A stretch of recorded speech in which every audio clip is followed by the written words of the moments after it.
இன்றைய சட்டப்பேரவைத் தேர்தலில் என்னுடைய ஜனநாயக கடமையை ஆற்றிருக்கின்றேன். மாண்புமிகு தமிழ்நாடு முதலமைச்சர் தளபதி மு.க.ஸ்டாலின் அவர்களுடைய சாதனை திட்டங்களால் இந்த தேர்தலில் ஸ்டாலின் அலை வீசுகிறது. தமிழ்நாடு முழுவதும் மிகப்பெரிய வெற்றியை திராவிட முன்னேற்ற கழக தலைமையிலான மதசார்பற்ற முற்போக்கு கூட்டணி பெற இருக்கிறது. எனவே ஒரு சிறப்பான வெற்றியை நோக்கி இந்த கூட்டணியுடைய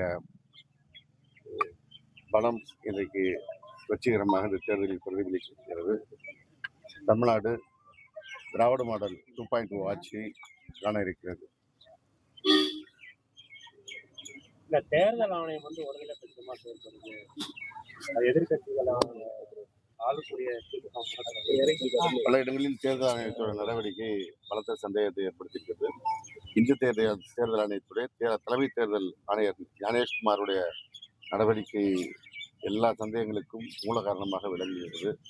அதன் காரணமாகத்தான் தமிழ்நாட்டிலே முக்கிய அதிகாரிகளை எந்தவித தேவையுமின்றி மாற்றுவது, அது கடைசி 2 நாட்களில் மாற்றுவதெல்லாம் அவர்கள் எல்லோரிடத்திலும் ஒரு பயத்தை உண்டாக்குகின்ற நோக்கத்தில் செய்கின்ற காரியமாகத்தான் தெரிகிறது.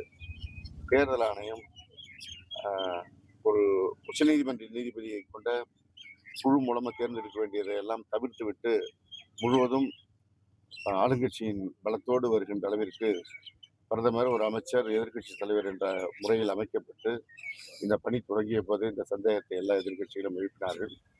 அதை இன்றைக்கு தலைமை தேர்தல் ஆணையர் ஞானேஷ்குமார் உறுதிப்படுத்திக் கொண்டிருக்கிறார். அதே போன்றுதான் தமிழகத்தில் அவருடைய இந்த நடவடிக்கைகள் இருக்கிறது. திமுகவினர் மீது பணப்பட்டுவாடா செய்யறாங்க, அதனால தேர்தலை ரத்து பண்ணணும் அப்படின்னு சொல்லி